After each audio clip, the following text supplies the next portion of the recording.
કૃપા ને દયા આપણા ઉપર છે એનો પ્રત્યક્ષ દાખલો જોવો હોય તો આપણે અહીંયા બેઠા છીએ, નહીં તો આ બેસવું બહુ કઠણ છે. મહારાજે આ મંદિરોની સ્થાપના કરી. મહારાજે એવું કીધું છે કે ત્યાગનો પક્ષ મોડો કરી અને ઉપાસના રાખવાને અર્થે અમે આ મંદિર કર્યા છે. સાંભળ્યું છે ઘણી વાર, કાયમ સાંભળીએ છીએ આપણે. સંસ્કૃતમાં શબ્દ છે ઉપાસના. ઉપ એટલે નજીક, સિમ્પલ છે, સરળ છે. ઉપ એટલે નજીક અને આસન એટલે બેસવું. જે ભગવાનથી નજીક બેસે, ભગવાનથી છેટો જાય, એની ઉપાસના તૂટતી જાય. આ સરળ વાત છે. આસન ક્યાં નાખવું એ આપણા હાથની વાત છે ને. અને આસનનો બહુ મહિમા છે પાછો. જો આપણા જૂના જે પ્રણાલિકા પદ્ધતિ પરંપરાની અંદર માળા, મંત્ર, આસન આ બધી વસ્તુ ફેરવાય નહીં અને ભેગા ભેગા દેવ એ પહેલા. એટલે ઘણા બધા શોખીન હોય, બધા જેટલા આસન આપે એ આસન બદલે, જેટલી માળા આપે એટલી માળા બદલે. તમારા વડવાઓએ માળા ફેરવી હોય ને, તમારા વડવાઓએ માળા ફેરવી હોય, પછી પરંપરામાં માળા મળી હોય, પણ એ માળામાં પાવર હોય. હો, તમે ડોસીમાં હોય કે બાપુજી હોય કે એના આપણે દાદા હોય કે એના જનરેશનથી જનરેશન ચાલતા હોય, જેટલી માળા ફેરવેલી હોય ને એના પાવર બહુ હોય. એટલે બહુ બદલવું નહીં, નવું નવું ન લાવવું. કોકના પાસે ના હોય એને આપી દેવું, વધારે આવી જાય ને તો ના હોય એને આપી દેવું આપણે. પણ માળા, મંત્ર, આસન એમાં બધું આ ત્રણ વસ્તુ બદલાતી નથી. આસનનું ફાટલું હોય, તૂટલું હોય, પણ એમાં સુખ આવે ને એ બીજું ક્યાંય ના આવે. આ સભા મંડપમાં બેસીને કથા વાર્તાનું સુખ આવે અને ક્યાંય થાંભલો મળી જાય ને ઊંઘ આવે ને એ ઘરે ખાટલામાં ના આવે. અનુભવ છે ને, કોકને થશે ને. એટલે એનું કારણ એટલું છે કે શાંતિ મળે છે. બે એસી ચાલુ કર્યા હોય તો થાંભલાના ટેકે ઊંઘ આવે એવું આવે છે? આ તો વાસ્તવિકતા છે ને. તમને કોક વાર, મને તો થતું નથી, પણ સભામાં કોક વાર છે ને બહુ ઉજાગરા થયા હોય ને, આમ સતત ચાલતું હોય તો ગમે તેવી ગરમી હોય ને તો સભામાં આમ આમ આમ થઈ જવાય. કેમ કે શાંતિ છે, એટલે ઉપદ્રવ નથી. તો અહીંયા છોડીને બહાર જાઓ તો ઉપદ્રવ જ છે બધે. પણ ભગવાનના ચરણોમાં જે શાંતિ છે એ બીજી ક્યાંય છે નહીં. બાકી તો ગાણપણ જ છે જગતમાં, છે ને. ગાણપણ સિવાય બીજું કંઈ આવતું જ નથી. અમુક સાચા ગાંડા છે ને અમુક ખોટા ગાંડા છે ને અમુક બનેલા ગાંડા છે. એ તમે જુઓ છો દુનિયામાં બધે. અને પૂનમે તો મહારાજે ખાસ કીધું છે બધાએ આવું જ વણતેડાય. કેમ કે આ તો જો લાઇટ નોટ ઉપર વાત કરું, ઇંગ્લિશમાં એક શબ્દ કહેવાય છે લુનાટિક. લુનાટિક, લુનાટિકનો અર્થ ગાંડો થાય. અને પૂનમ આવે ને ત્યારે ગાંડપણ વધે બધાનું, આપણે બધાનું. વાસ્તવિકતા છે. એનું ગ્રેવિટેશનની અસર છે. એને શું કે આપણે ગુરુત્વાકર્ષણની, જે ચંદ્રમાં આંખો આવે ને એની અસર થાય મગજ ઉપર. આ સાચી વાત છે, ખોટી નથી. વૈજ્ઞાનિક સ્વરૂપે એટલે જે ભગવાનના આવો ડોહા આવો, તમે જતા હતા ને શું થયું પાછું? જમાડ દો ડોસીમાને. એટલે વસ્તુ એ છે કે ભગવાનના આશ્રયમાં આવીને જે માણસ બેસે ને એને એની અસર ના થાય. એટલે ભગવાને એનો બચાવ પ્રક્રિયા આપણી કરી છે. એ પૂનમે આવીએ ને કંઈક ગામમાં હોઈએ ને તો ઝઘડા થઈ જાય પાછા. એટલે આ અસર બધાને થાય છે. આ સાયન્સ તમે ગૂગલ કરજો, તમે ગુજરાતી ગૂગલ કરજો. એ લુનાટિક કે ને આખા ચક્રમાં, પણ એ આપણને લાગુ પડતું નથી. જે ભગવાનના આશ્રયમાં હોય ને એનું ગાણપણ એક જ છે, એ ભગવાનનું ગાણપણ છે. આજે ધારો કે આપણે પક્ષ રાખીએ, આને ગાણપણ તો હોવું જોઈએ બધાને. જેને ધૂન કહો કે ગાણપણ કહો, કોઈ ગાણપણ કે કોઈ ધૂન કે, પણ એ પોઝિટિવ સેન્સમાં હોય છે. મીરાને એ ધૂન હતી, એ ગાણપણ હતું, તો ભગવાન મળ્યા. નરસિંહ મહેતાને એ ધૂન કે ગાણપણ જે ગણો એ હતું. લોકો કહે છે કે આ લોકો એ વખતે માન્યું નહોતું કે આ નરસિંહ મહેતા કે મીરાબાઈ એ સાજા છે. એનો વિરોધ કર્યો હતો. ને તો ઝેર કોઈ પીવડાવે, કોઈ બીજું કંઈક કરે, હેરાન કરે. પણ આજે માણસને ભગવાન પ્રત્યે જે લગ્ની છે ને એ ના હોય તો જીવાનો કોઈ અર્થ નથી. કોઈ પણ વસ્તુ માટે પાછળ જેમ આપણે ગમે તે આઘું પાછું કરીને એક કામ હાથમાં લીધું હોય તો પૂરું કરીએ ને, કે ના કરવું જ છે ગમે તેમ કરીને. તો આજે ભગવાનને અર્થે મહારાજ પોતે કીધું છે કે અમારો હરિભગત હોય ને, બળીઓ હોય કે હોય કે ભગવાનને અર્થે શું ન થાય, આ મહારાજનું વચન છે. તો એ ધૂન તો આપણામાં હોવી જ જોઈએ. જગતની ધૂનની વાત જુદી, લુનેટિકની વસ્તુ જુદી છે. પણ આપણે ભાગ્યશાળી છે કે આપણે અહીંયા ભગવાનના સાનિધ્યમાં આવીને બેઠા છીએ. અને મોખાસણ ને વડું આ બધા હરિભક્તો તમે ગામ ખાલી કરી નાખે આખા. હું કેટલી વાર કહું છું કે અમારે જવું છે, પણ કંઈક ગામમાં ભટકાતા જ નથી ને કોઈ. હળી મળીને 5.5 જણા રહ્યા છે હવે ગામમાં. આખું ઉત્તર ગુજરાત ખાલી થઈ ગયું. મેં હમણાં કલોલમાં ક્યાંક કીધું હતું, હરિભક્તો બેઠા હતા, કોઈક વિદેશ જતા રહ્યા ને બધા બીજા પાછા અહીંયા આવી ગયા ને બીજે ક્યાંય કલોલમાં ગયા ને કોઈક મહેસાણામાં ગયા ને બધું. પણ આપણા ગામોને પણ સારું છે, તમે સત્સંગ જાળવી રાખ્યો છે. અને જેટલા છે દેવના છે, બસ એનો આનંદ છે. અને જ્યાં ગયા એ દેવના થઈને રહ્યા છે. હું તો જોઉં છું તમારા બધા ગામોના દીકરા દીકરીઓ બધા જે વિદેશમાં છે અને અહીંયા છે કે ગમે ત્યાં છે, સત્સંગ જાળવીને રાખે બધાએ. અને ખાલી આ ઉત્તર ગુજરાત પૂરતું કે એ વિસ્તાર પૂરતું નહીં, પણ બધાએ હરિભક્તો એ ધન્ય છે તમને બધાને કે તમારા વડવાઓએ જે સિંચ્યું છે ને, જે વાયુ છે એ તમે જાળવીને રાખ્યું ને, એ પરંપરા આજે તમારા દીકરા દીકરીઓમાં જળવાઈને રહી છે. અમે ઘણા બધા ગામોમાં જઈએ તો દીકરીઓના હિસાબે સત્સંગ હોય છે, ઘણા બધા મંદિરો દીકરીઓના હિસાબે થાય છે. તો કેમ? કારણ કે એના મા બાપે અંદર ગળતુંથી નાખેલી છે, એટલા માટે થઈને. અને નવા મંદિરો થતા રહે છે. હમણાં સ્વામી વાત કરી, કેટલા બધા મંદિરો દેવના થાય અને નવા નવા આકાર લેતા રહે, નવા નવા લોકોને ભગવાનમય થઈએ, સંસ્કાર આવે.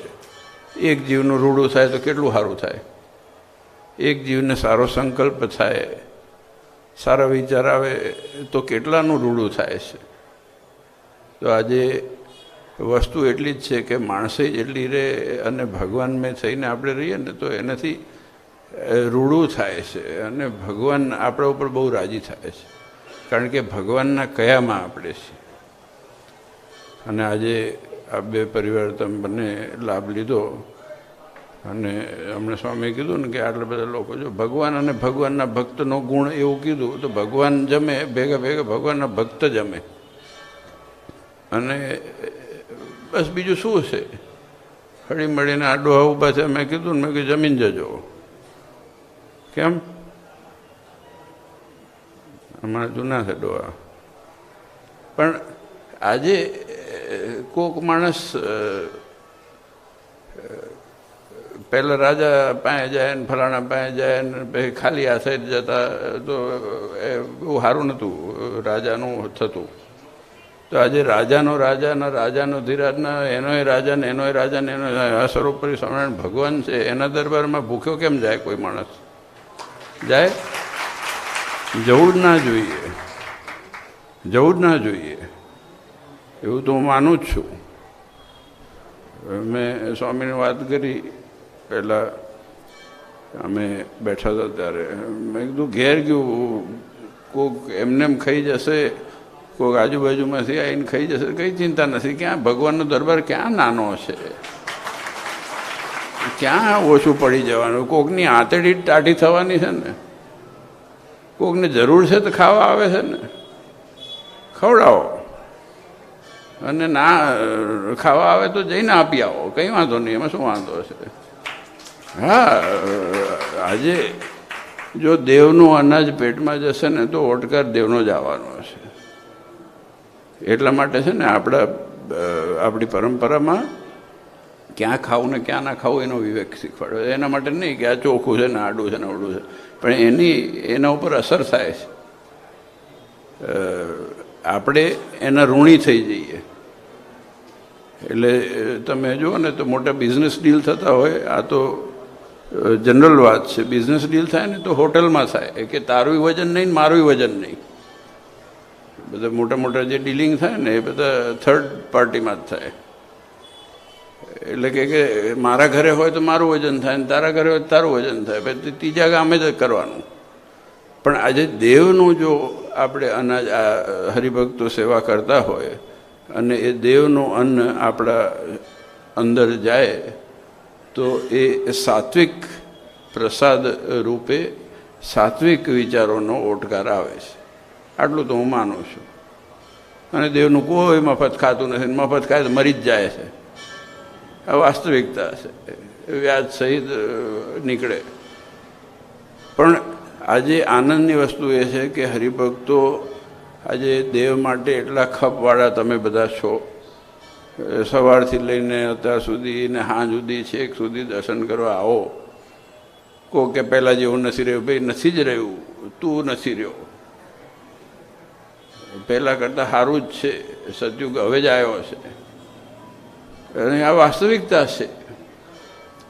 આજે ભગવાનની કૃપાએ વળી કરીને આપણે કેવા શાંતિથી બેસીને ભગવાનનું ભજન કરી શકીએ. તમને કહો તો આજે નંદ સંતોને કેટલી પીડા મળેલી છે, એમાં આપણે બધા હોત તો પાસ થાત? તમને કહો.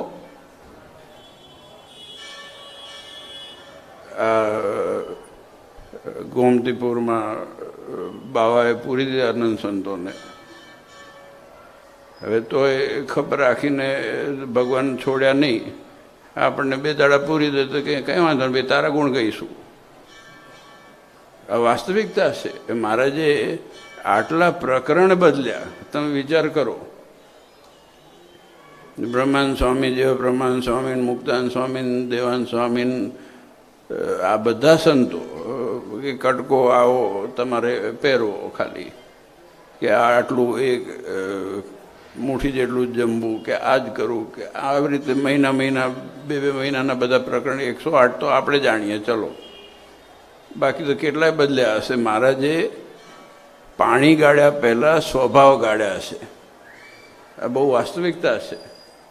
પાણી ગાળવાનું પછી આવ્યું છે નવું લફડું. અને એ તળાવમાં પાણી હતું અને એ વખતે કંઈક અંદર કચરાપટ્ટી ના આવી જાય, આપણા સ્વાસ્થ્ય માટે કીધું છે. પછી ડબલ ફિલ્ટર તેલ 3 વખત ગાળો તો ગંધારું થાય ના હોય એવું થાય. ઉકાળીને અમારે એકવાર થયું હતું, બહુ ફિલ્ટર તેલ બહુ ઉકાળ્યું હતું નહીં, ડબ્બા ભરીને ગંધાતું હતું એકવાર. હા, એટલે જે જેના માપે હોય ને એ જ થાય, ઓવર ન જવાય. ભગવાન કીધું એટલું કરીએ ને બહુ છે. હમણાં હું કહેતો હતો ઓફિસમાં, અમુક હરિભક્તો આવ્યા ને, એક વાત નીકળી. મેં કીધું ભગવાન કીધું છે 212 શ્લોક જ છે ને, આપણને જેટલા લાગુ પડે છે થોડાક જ છે. એટલું કરીએ, થોડુંક પ્રયત્ન કરીએ. આપણે એવું 100% નથી કહેતો કરી શકીએ, પ્રયત્ન તો કરીએ ને. હવે એનાથી આપણને તકલીફ એટલી છે કે એટલું ઓછું પડે છે પાછું, એનાથી વધારે કરવું પડે જગતમાં. હો, અહીં નહીં. અમુક લોકો હોય ને કે આ નહીં કે આનાથી વધારે કરો. કંઈ કરવાની જરૂર નહીં. ભગવાન કે એમાં રાજી થઈએ આપણે, અને બાકી બીજું આનંદ છે ને સુખ છે. અને એ સુખ જે ભગવાનના પ્રાંગણમાં મળે છે ને ક્યાંય મળતું નથી. નહીં તો આ જગતની અંદર જેટલું છે ને એ બધું માથાનો દુખાવો જ છે. પણ આપણે જેવા બેઠા હોય તો બેને હસી શકીએ, બોલી શકીએ. એનું કારણ આ દેવ છે, અને આ દેવનું સાનિધ્ય છે. નહીં તો છે કોઈ સુખ્ય દુનિયામાં જુઓ ને તમે, કેસ ચાલે, આ ચાલે છે, ફલાણું ચાલે છે, આ કરવાનું છે, ઓલો આમ બોલી ગયો ને ફલાણું બોલી ગયો ને. હા, ચાલવા જ દો, બધું આ જ છે જિંદગી. આપણે અહીંયાથી સુખી થઈશું તો દુનિયા આખી સુખી છે, આ હું માનું છું. સવારે માથું દુખતું હોય તો પૂજામાં એમ બુદ્ધિ ના હાલે. પછી જે સામે પૂછવા આવે ને એને ખીચ ચડે આપણને. પેટમાં દુખતું હોય તો એ થાય, પણ તકલીફ આપણી છે. એટલે આપણે અંદરથી સુખી રહીએ ને તો બધું સુખી જ છે. દુનિયા આખું રાજી જ છે, કોઈ દુઃખી જોવા જ ન મળે તમને.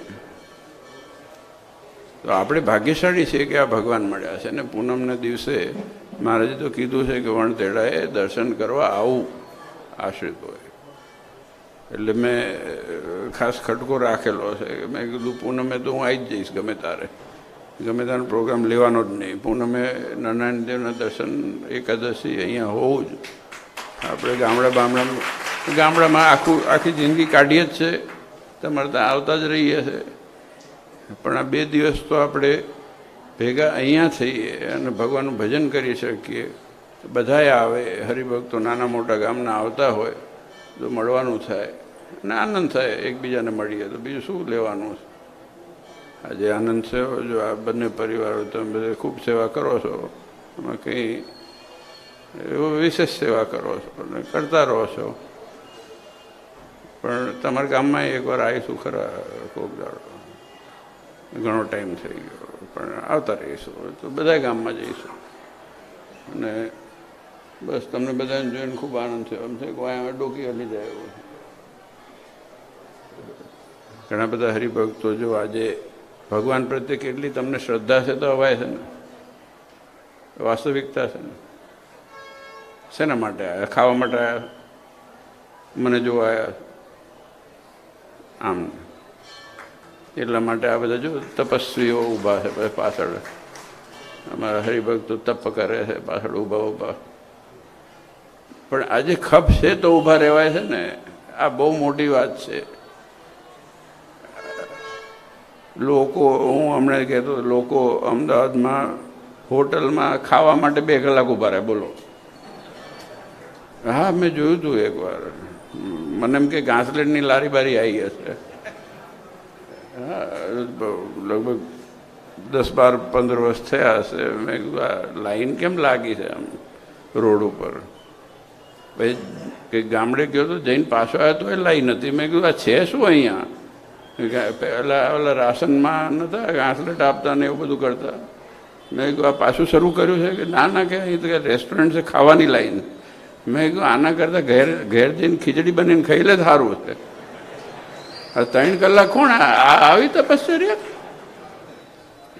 અને આપણે કોઈ લાઈન જ નથી. બોલો, વિચાર કરો. અને ગાદી તક્યા ગાલ મસૂરિયાને હમણે ભગવાન જાણે શું મીઠાઈ બધું બનાવ્યું હશે. જમો ને મજા કરો ને ભગવાન દર્શન કરો. દીકરા દીકરીઓ આવે, તમે બધા આવો, પરિવાર સહિત આવે. બીજું શું જોઈએ? શું આપણે આનાથી વધારે શું સુખ જોઈએ છે? એ મને તો સમજણ પડતી નથી. આટલું બધું મળ્યું છે, બસ એનું કાયમ સ્મૃતિ રહે ને ક્યારેક ક્યારેક રોજ ના આવે તો કંઈ નહીં, અઠવાડિયે એકવાર હોતા 2 મિનિટ વિચાર કરી લો કે આપણને શું મળ્યું છે ને તો એ બહુ થઈ જાય, ઓહો હો થઈ જાય. આ વાસ્તવિકતા છે, એ તો દુનિયામાં નથી મળતું કોઈને. તો આપણે ભાગ્યશાળી છીએ, તમે ને હું બધાએ, કે આપણને આટલું બધું મળ્યું છે. બસ ભગવાનને જ પ્રાર્થના કરીએ કે હર હંમેશ એ બળ અને શક્તિ આપણને બધાને આપે મહારાજ, અને હંમેશા એ જ સમૃદ્ધિ જે અહીંયાની છે એ આપણી વધતી રહે, બાકી તો બધી વધતી જ રહેશે. અને ફરી એકવાર આ બંને પરિવારોને ખૂબ ખૂબ ધન્યવાદ. આપ સૌ હરિભક્તોને ખૂબ ખૂબ ધન્યવાદ. ભગવાન આપ સૌનું મંગળ કરે, રૂડું કરે, એ જ નાનાદેવના ચરણોમાં પ્રાર્થના.